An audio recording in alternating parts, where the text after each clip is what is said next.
Have you ever had to delegate something you have no idea what it's about? Is it really possible to delegate something if you don't know how to do it? The answer is yes. And in this video, I'm going to explain how.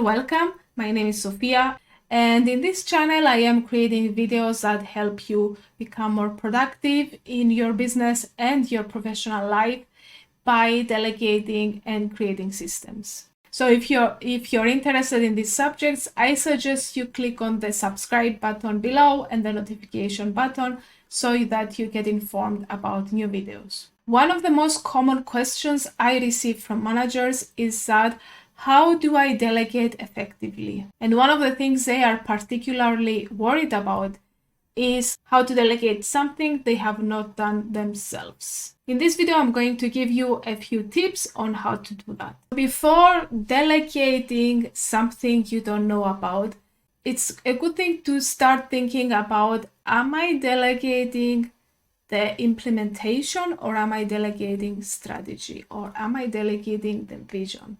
And I will explain what these things are. If, for example, you want to delegate content creation for social media, there are 3 levels for that.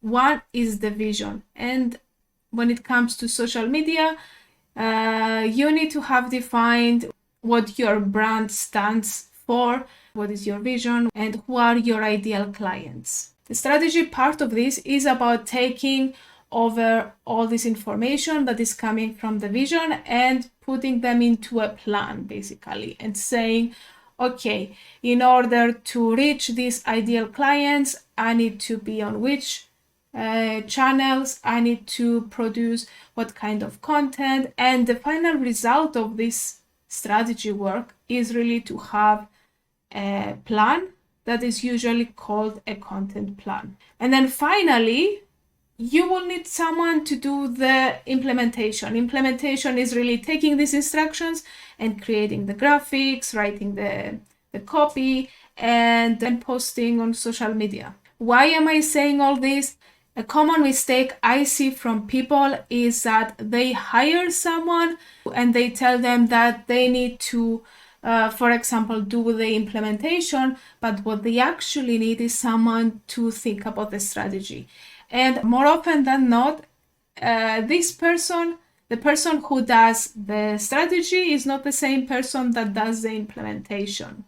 If you have no clue about this subject, if you have not done it before, if your company hasn't done it before, then you might need to consider starting with the strategy. And hiring someone to do a strategy, it's usually a short-term project. So you hire them for, I don't know, a few weeks, a few months, depending on what you're looking for. And these people are actually experts and they are coming in with their expertise. They don't need a lot of guidance. They just need to gather information from you and they deliver you a plan, a document, something that you can take on after and you can give it to someone to implement it. If you already have the strategy in place and you're looking for someone to implement it, then you're looking for a person who has less experience probably than the strategist, or a person who is an all-round marketing virtual assistant, for example, and they have experience in doing things. Usually they don't have experience in setting up the strategy. So you have defined that you need a strategist or an implementer, and you have gone through the process of hiring. I'm not going to talk about hiring here because otherwise this video will become too long. I am going to talk about how to delegate something to an implementer, or in other words, a virtual assistant, how to delegate a task that you haven't done before in a way that you make sure they have done the work they're supposed to do. Step number 1, start with what you know about the task. If you don't know how, I'm sure you know what results you want to have out of this. Start with explaining when this task needs to be delivered, and then continue with explaining the results you want to have. Now, this might be tricky for some things and easier for other things. If, for example, you need this person to buy a bunch of books for you, you don't necessarily need to know how they are going to do it. You just need to tell them, okay, which books, how many, which is the price range you expect. If it's a more creative task, then you will need to do some more conversation with this person, maybe show them similar work that was done in the past in your company or in other companies.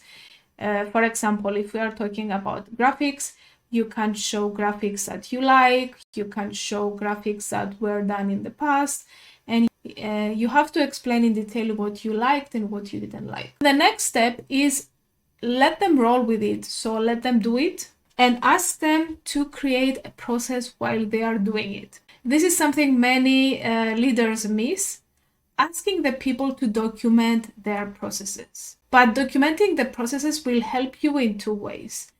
First of all, it will help you understand what they are doing and understand how long it takes them to do it. Because we have a common misconception as leaders. We are thinking that, I gave this person a task, it should take them half an hour. And then you talk to this virtual assistant and she says, it took me really 3 hours to do this. And the other reason you need to be documenting the process is once you have documented something, you can easily delegate it to someone else and you can easily go back and forth to it and improve it. So they have done the task. Depending on the nature, you might ask them to do it several times. If you are asking them to create a graphic, for example, you can ask them to create 5 graphics or 3 graphics, and you can discuss, and they have documented their process. The next step is to have a conversation with them and explain really what you like and what you don't like. I see many people skipping this step because they are afraid they are going to make the other person feel bad. But what happens is that if you don't start giving feedback early on, first of all, you will not get the result you want. And second of all, you will start building negative feelings for this person because you are paying them, you are allocating things to them, and you're not getting what you want. A final word of caution is that delegating takes time. You might have this idea in your head that I'm going to delegate things and I'm gonna have a lot of time in my hands. But the truth of the matter is, in the beginning, you will have less time than you had before because you have to spend the time explaining, giving feedback, and interacting with this new person who is, coming into your team maybe for the first time, and they are learning who is who and what is what. They are learning the culture, and it takes time. But eventually, and this is why we are delegating, eventually you will be able to take yourself out of this task and you will be able to get your time back. So that's it for this video. I hope you found it useful and I hope you learned a few tips on how to delegate something you don't know. I am telling you again, it is possible to delegate something you don't know, and actually most managers are managing people who are doing things they don't know. One of my first management jobs it was in the airports industry, and I remember the stress of having to give instructions to people for things that I haven't done myself in the past.